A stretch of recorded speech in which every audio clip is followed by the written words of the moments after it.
प्यारे दोस्तों, बहुत बहुत स्वागत है आपके अपने चैनल यूजीसी नेट साहित्य दर्पण में। तो फ्रेंड्स, आज की क्लास में हम भक्ति का प्रकरण 4 को देखने वाले हैं। प्रकरण 4 में आज हम पढ़ने वाले हैं सगुण धारा के अंतर्गत राम भक्ति शाखा को। और बता दूं कि आज की क्लास में हम सबसे हमारे प्रमुख कौन हैं। आज हमारे बाबा गोस्वामी तुलसीदास जी हैं, जिनका अध्ययन हम देखने वाले हैं कि किन किन कवियों ने उनके संबंध में क्या कहा है और आचार्य शुक्ल जी ने क्या कहा है। आचार्य शुक्ल जी क्या मत व्यक्त करते हैं तुलसीदास जी के संबंध में और उनकी रचनाओं के संबंध में, उनकी कौन कौन सी महत्वपूर्ण पंक्तियां हैं जो अक्सर एग्जाम में पूछ ली जाती हैं। तो चलिए चलते हैं अपने क्लास की ओर। हाँ फ्रेंड्स, एक एडिशनल इन्फॉर्मेशन भी कहना चाहूँगी। कल यानी अपनी पिछली वीडियो में मैंने एग्ज़ाम स्थगित होने की बात की, लेकिन मुझे किसी का फीडबैक नहीं हुआ, तो थोड़ा सा मुझे अफसोस भी हुआ, क्योंकि मुझे लगा कि शायद आप जागरूक होते हुए भी आपने कोई फीडबैक नहीं दिया। यदि एनटीए ने फ्रेंड्स एग्जाम स्थगित किया है तो इससे हमारा ही तो लाभ हो रहा है। ये हम भारत के हैं, ये भारत की जनता हमारी है। यदि एग्जाम होता तो हम बहुत प्रॉब्लम में फंस सकते थे हमें, क्योंकि जो ये प्राण घातक बीमारी कोरोना नाम की का वायरस जिस चंगुल से हमारा देश आज लड़ रहा है, हमारी जनता, देश की हमारी जनता भी लड़ रही है, हम परेशान हैं। कुछ लोग फ्रेंड्स ऐसी जगह फंसे हुए हैं, ऐसे राज्यों में कि ना तो वो ट्रांसपोर्ट का साधन अभी स्टार्ट नहीं हुआ, जैसा कि आपको पता है कि यातायात का साधन बंद है, तो वो बीच में ही फंसे हुए हैं। उनके पास ना तो वो फॉर्म फिलअप कर पा रहे हैं, ना तो बुक परचेस कर पा रहे हैं। तो इसलिए एनटीए ने सब कुछ देखते हुए एग्ज़ाम को पोस्टपोन किया है, एग्ज़ाम को आगे कर दिया है गया है। एग्ज़ाम होगा बेशक सितंबर अक्टूबर तक ही हो, लेकिन होगा फ्रेंड्स। तो आप हम सबको मिलकर अपने देश का विकास करना है। एनटीए की बात को हमें सराखों पर रखना है ना, क्योंकि हम इस जागरूक देश के नागरिक हैं। चलिए चलते हैं अपने क्लास की ओर। राम भक्ति शाखा के अंतर्गत फ्रेंड्स इसमें क्या दिया गया है मैं आपको स्पष्ट बता देना चाहती हूँ। इसको पढ़ने की आवश्यकता नहीं है, यदि आपको पढ़ना है तो आप वीडियो पॉज करके देख भी सकते हैं। यहाँ पर बताया गया है रामानुजाचार्य के संबंध में कि रामानुजाचार्य ने अद्वैत वेदांत का खंडन कर विशिष्टाद्वैतवाद की स्थापना की, जिसके अनुसार ब्रह्म के ही अंश जगत के सारे प्राणी हैं, ऐसा इन्होंने कहा है। फिर आते हैं रामानुजाचार्य जी। रामानुजाचार्य जो है वो 14वीं 15वीं शताब्दी के प्रसिद्ध आचार्य माने गए हैं। फिर इन्हीं के शिष्य आते हैं रामानंद जी आते हैं। फिर आते हैं रामानंद जी के गुरु का क्या नाम है, तो राघवानंद जी हैं रामानंद के गुरु जी। फिर बात करूं तो राघवानंद ने उत्तर भारत में राम भक्ति का प्रवर्तन किया, परंतु इसे प्रतिष्ठित और प्रसारित किया किसने, रामानंद ने। तो हम देख रहे हैं इसे प्रसारित किया रामानंद जी ने, क्योंकि वही बातें वही लिखी हैं, थोड़ा सा शॉर्ट में बताना चाह रही हूँ मैं।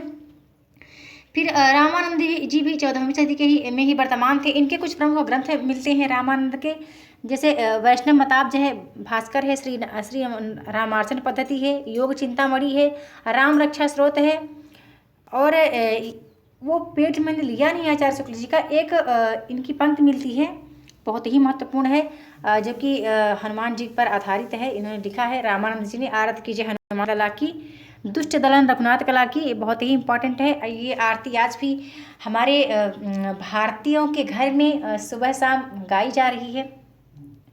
और बताना चाहूँगी रामानंद रामावृत संप्रदाय के प्रवर्तक थे। और फ्रेंड्स इम्पॉर्टेंट और एक बात है कि रामानंद के 12 शिष्य थे, जिनको अलग अलग आचार्यों ने अलग अलग नामों से पुकारा है।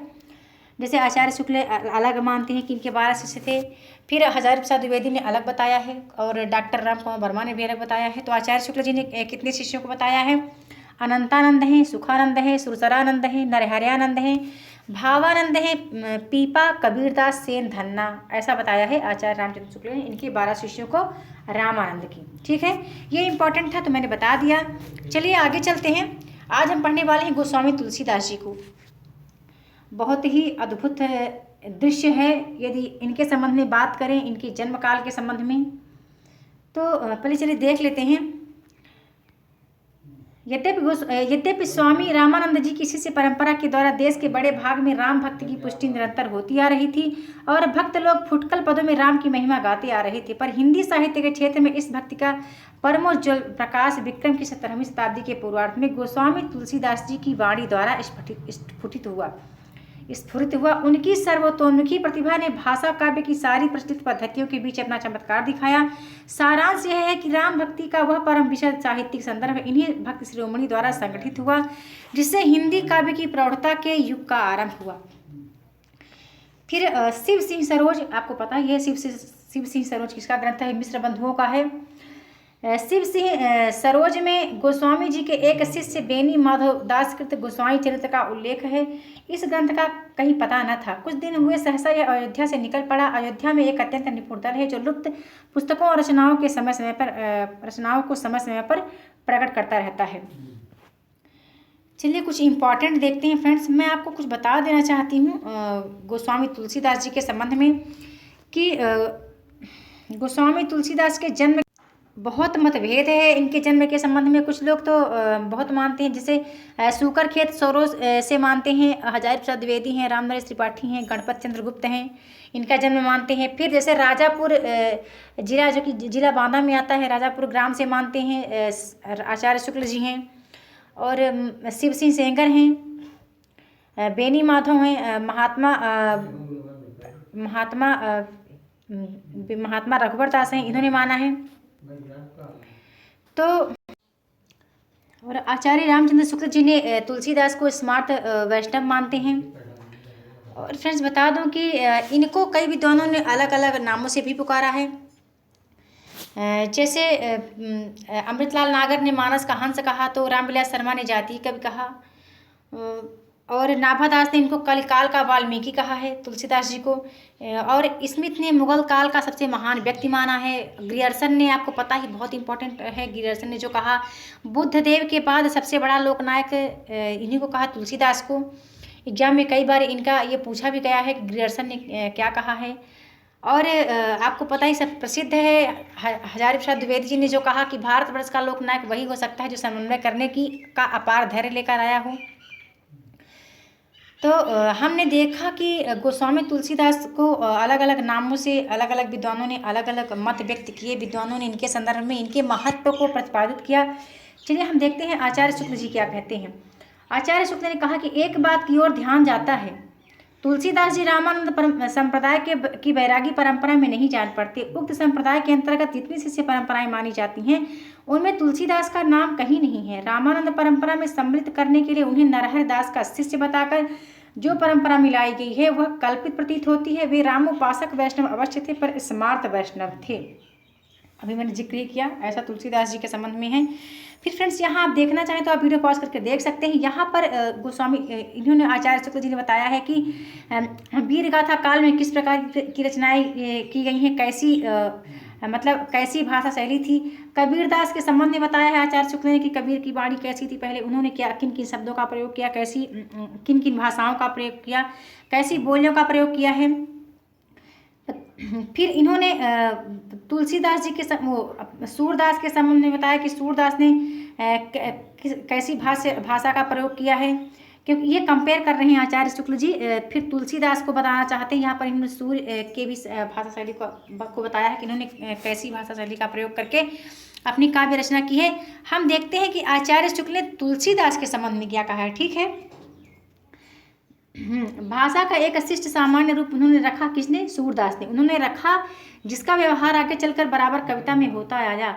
यह तो हुई ब्रज भाषा की बात। इसके साथ ही पूर्वी बोलियां अवधि भी साहित्य निर्माण की ओर अग्रसर हो चुकी थी। जैसा कि पहले कहा जा चुका है, अवधि की सबसे पुरानी रचना ईश्वरदास की सत्यवती कथा है। आगे चलकर प्रेम मार्गी शाखा के मुसलमान कवियों ने अपनी कहानियों के लिए अवधि भाषा ही चुनी। इस प्रकार गोस्वामी तुलसीदास ने अपने समय में काव्य भाषा के दो रूप प्रसिद्ध पाए, एक ब्रज और दूसरी अवधि। दोनों में उन्होंने समान अधिकार के साथ रचनाएं की। ये अब इम्पॉर्टेंट है। देखिए तुलसीदास ने किन किन पद्धति को अपनाकर अपनी रचना की है। तो उन्होंने भाषा पद्य के स्वरूप को लेते हुए, यानी पद्य भाषा के स्वरूप को लेते हुए भी तुलसी ने क्या पद्धति अपनाई है वो हम देखते हैं। तो पहले आता है वीर गाथा काल की छप्पे पद्धति, फिर विद्यापति और सूरदास की गीत पद्धति, गंग आदि भाटों की कबद्ध सवैया पद्धति, कबीरदास की नीति संबंधी बानी की दोहा पद्धति जो अपभ्रंश से चली आती थी, ईश्वरदास की दोहे चौपाई वाली पद्धति, प्रबंध पद्धति। इस प्रकार काव्य भाषा के दो रूप और रचना की 5 मुख्य शैलियाँ साहित्य में गोस्वामी जी को को मिली। तुलसीदास जी के रचना विधान की सबसे बड़ी विशेषता है यह है कि वे अपनी सर्वतोन्मुखी प्रतिभा के बल से सबके सौंदर्य की पराकाष्ठा अपनी दिव्यवाणी में दिखाकर साहित्य क्षेत्र में प्रथम पद के अधिकारी हुए। हिंदी कविता के प्रेमी मात्र जानते हैं कि उनका ब्रज और अवधी दोनों भाषाओं पर समान अधिकार था। ब्रज भाषा का जो माधुर्य हम सूरसागर में पाते हैं वही माधुर्य भी संस्कृत रूप में गीतावली और कृष्ण गीतावली में पाते हैं। ठेठ अवधि की जो मिठास हमें जायसी की पद्मावत में मिलती है वही जानकी मंगल, पार्वती मंगल, बरवे रामायण और रामलला नक्षु में भी हम पाते हैं।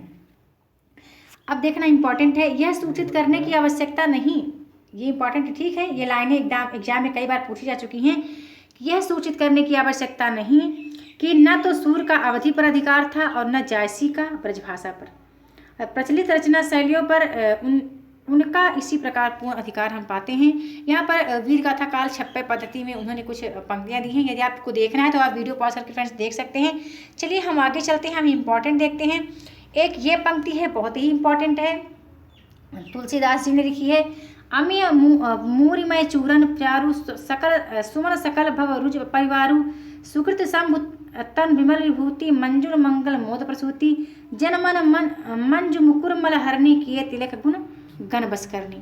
सारांश यह है कि हिंदी काव्य की सब प्रकार की रचना शैली के ऊपर गोस्वामी जी ने अपना ऊंचा स्थान प्रतिष्ठित किया है। यह उच्चता और किसी को प्राप्त नहीं, ऐसा आचार्य शुक्ल जी कह रहे हैं इनके संबंध में।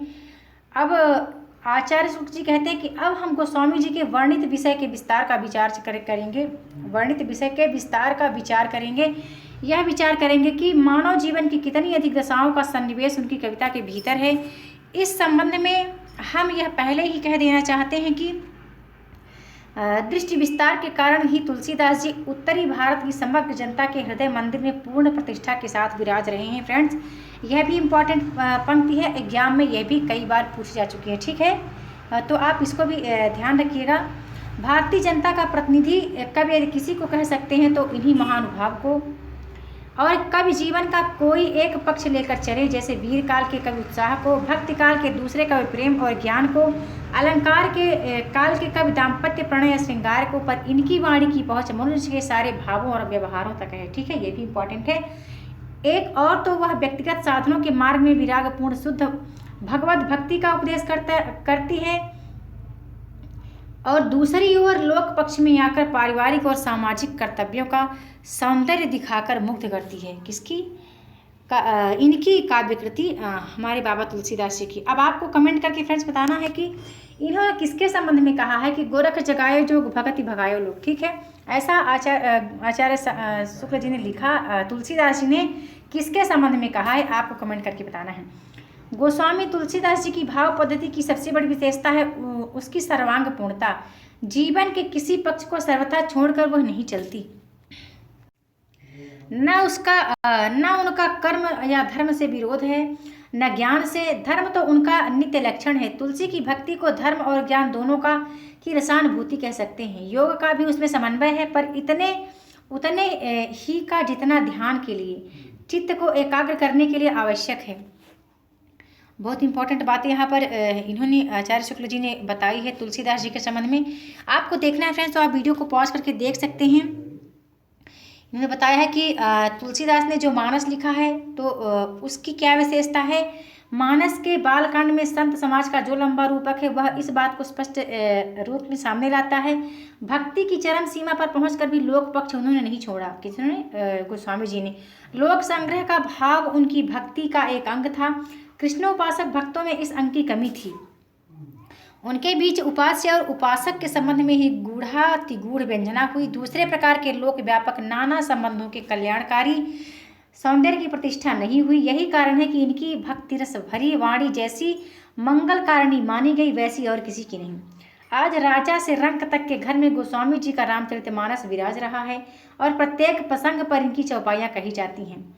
अपनी सगुण उपासना का निरूपण गोस्वामी जी ने कई ढंग से किया है। रामचरितमानस में नाम और रूप दोनों को ईश्वर की उपाधि कहकर वे उसकी अभिव्यक्ति करते हैं। चलिए एक पंक्ति के माध्यम से देखते हैं, बहुत ही इंपॉर्टेंट पंक्ति है ये भी। यह पंक्ति है, नाम रूप दुई ईश उपाधि अकथ अनादि सुसामुझ बसाधि नाम रूप गत अकथ कहानी समुझत सुखद न परति बखानी अगुण सगुण बिच नाम सुखासी उभय प्रबोधक चतुर दुखासी। यहाँ भी एक पंक्ति है, तो आप देखना चाहें तो वीडियो पॉज करके देख सकते हैं। हम देखते हैं कि उत्तरकांड में भक्ति का जैसा अद्भुत वर्णन इन्होंने किया है गोस्वामी तुलसीदास जी ने, वैसा आपको अन्यत्र कहीं देखने के लिए नहीं मिलेगा। चलिए देख लेते हैं आचार्य शुक्ल जी ने क्या कहा है। आचार्य शुक्ल ने लिखा है कि रचना कौशल, प्रबंध पटुता, सहृदयता इत्यादि सब गुणों का समाहार हमें रामचरितमानस में मिलता है। पहली बात जिस पर ध्यान जाता है वह है कथा काव्य के सब अवयवों का उचित समीकरण। कथा काव्य या प्रबंध काव्य के भीतर इतिवृत्ति, वस्तु व्यापार वर्णन, भाव व्यंजना और संवाद ये अवयव होते हैं। न तो अयोध्यापुरी की शोभा, बाल लीला, नखशिख, जनक की वाटिका, अभिषेकोत्सव इत्यादि के वर्णन बहुत लंबे होने पाए हैं, न पात्रों के संवाद, न प्रेम शोक आदि भावों की व्यंजना, इतिवृत्ति की श्रृंखला कहीं भी टूटती नहीं। फिर दूसरी बात आती है कि कथा के मार्मिक स्थलों की पहचान। अधिक विस्तार हमें ऐसे ही प्रसंगों का मिलता है जो मनुष्य मात्र के हृदय को स्पर्श करने वाले हैं। यहाँ भी उन्होंने कुछ दृश्य दे दिए हैं, जैसे जनक की वाटिका में राम सीता का परस्पर दर्शन, राम वनगमन। आप देख लीजिएगा वीडियो पॉज करके फ्रेंड्स। तीसरी बात है प्रसंगानुकूल भाषा। रसों के अनुकूल कोमल कठोर पदों की व्यंजना योजना तो निर्दिष्ट रूढ़ ही है। उसके अतिरिक्त गोस्वामी जी ने इस बात का भी ध्यान रखा है कि किस स्थल पर विद्वानों या शिक्षितों की संस्कृत मिश्रित भाषा रखनी चाहिए और किस स्तर पर ठेठ बोली, इसकी समझ इन्हें थी गोस्वामी जी को। चौथी बात आती है श्रृंगार की श्रेष्ठ मर्यादा के भीतर बहुत ही व्यंजक वर्णन। ये फ्रेंड्स सबसे इम्पॉर्टेंट है। यहाँ आज हम महत्वपूर्ण बातों को ही देख रहे हैं। गोस्वामी जी ने जैसा श्रृंगार का वर्णन किया है, जिन मर्यादाओं के साथ अपने शब्दों को सजोया है, वो बहुत ही अद्भुत है। जिस धूमधाम से मानस की प्रस्तावना चली है, उसे देखते ही ग्रंथ के महत्व का आभास मिल जाता है। उससे साफ झलकता है कि तुलसीदास जी अपने तक ही दृष्टि रखने वाले भक्त न थे, संसार को भी दृष्टि फैलाकर देखने वाले भक्त थे। जिस भक्त जगत के बीच उन्हें भगवान के स्वरूप की कला का दर्शन कराना था, पहले चारों ओर दृष्टि डालकर उसके अनेक रूपात्मक स्वरूप को उन्होंने सामने रखा है। फिर उसके भले बुरे पक्षों की विषमता देख दिखाकर अपने मन का यह कहकर समाधान किया, सुधा सुरा सम साधु असाधु, जनक एक जग जलधि अगाधु। अब यहाँ इन्होंने विशिष्टाद्वैत का भी एक वर्णन लिखा है कि सिया राम में सब जग जानी, करो प्रणाम जोर जुग पानी। फिर कुछ और पंक्ति हैं, ये भी इम्पोर्टेंट है। गिरा अर्थ जल बीट सम कहियत भिन्न न भिन्न, बंदो सीता राम पद जिन्ह परम प्रिय खिन्न। अब हम चलते हैं इनकी रचनाओं की ओर। यहाँ फ्रेंड्स इनकी रचनाओं के संबंध में कुछ बातें दी गई हैं और बताना चाहूँगी फ्रेंड्स कि रामचरितमानस के संबंध में जो बातें कही गई हैं हम वो देखते हैं। आपको देखना है तो आप वीडियो पॉज करके देख सकते हैं। यहाँ यही बातें बताई गई कि इन्होंने जिस विषय वस्तु को लेकर तुलसी ने अपनी काव्य रचना की है उसी का दृश्य दिया गया है। चलिए यहाँ से देखते हैं। रामचरितमानस में तुलसी केवल कवि रूप में ही नहीं, उपदेशक के रूप में भी सामने आते हैं। उपदेश उन्होंने किसी न किसी पात्र के मुख से कराए हैं। इससे काव्य दृष्टि से यह कहा जा सकता है कि वे उपदेश पात्र के स्वभाव चित्रण के साधना रूप हैं। पर बात यह नहीं कि वे उपदेश के लिए ही हैं। गोस्वामी जी के 12 ग्रंथ प्रसिद्ध हैं, जिनमें 5 बड़े और 7 छोटे हैं। दोहावली, कवित्त रामायण, गीतावली, रामचरितमानस, विनय पत्रिका बड़े ग्रंथ हैं तथा रामलला, नहचु, पार्वती मंगल, जानकी मंगल, बरबे रामायण, वैराग्य संदीपनी, कृष्ण गीतावली, रामाज्ञा प्रश्नावली ये छोटे ग्रंथ हैं। ठीक है, फिर देख लेते हैं कि यहाँ पर कुछ विद्वानों का मत व्यक्त किया उन्होंने, मतभेद भी है। शिव श्री सरोज में इनके 10 ग्रंथ बताए जाते हैं और कुछ जगह और ऐसा मिलता है। तो हम पढ़ रहे हैं आचार्य शुक्ल जी के अनुसार। आचार्य शुक्ल जी ने जो तथ्य दिए हैं वो सर्वोपरि है। फिर आगे देख लेते हैं। आपको देखना तो फ्रेंड्स आप वीडियो पॉज करके देख लेना। यहाँ पर हम इम्पोर्टेंट पढ़ रहे हैं। चलिए आगे देखते हैं। गोस्वामी जी की सर्वांगपूर्ण काव्य कुशलता का परिचय आरंभ में ही दिया जा चुका है। उनकी साहित्य मर्मज्ञता, भावुकता और गंभीरता के संबंध में इतना और जान लेना भी आवश्यक है कि उन्होंने रचना नैपुण्य का भत्ता प्रदर्शन कहीं नहीं किया है और न शब्द चमत्कार आदि के खिलवाड़ों में वे फंसे हैं। अलंकारों की योजना उन्होंने ऐसे मार्मिक ढंग से की है कि वे सर्वत्र भावों तथा तथ्यों की व्यंजना को प्रतिपुष्टित करते हुए पाए जाते हैं, अपनी अलग चमक दमक दिखाते हुए नहीं। कहीं कहीं लंबे लंबे सांग रूपक बांधने में अवश्य उन्होंने एक भद्दी परंपरा का अनुसरण किया है। दोहावली के कुछ दोहों के अतिरिक्त और सर्वत्र भाषा का प्रयोग उन्होंने भावों और विचारों को स्पष्ट रूप में देखने के लिए किया है, कारीगरी दिखाने के लिए नहीं। उनकी सी भाषा की सफाई और किसी कवि में नहीं। सूरदास में ऐसे वाक्य मिलते हैं जो विचारधारा को आगे बढ़ाने में कुछ योग देते नहीं पाए जाते, केवल पादपुत्यार्थ ही लाए हुए जान पड़ते हैं। इसी प्रकार तुकांत के लिए शब्द भी तोड़े गए हैं, पर गोस्वामी जी की काव्य रचना अत्यंत प्रौढ़ और सुव्यवस्थित है।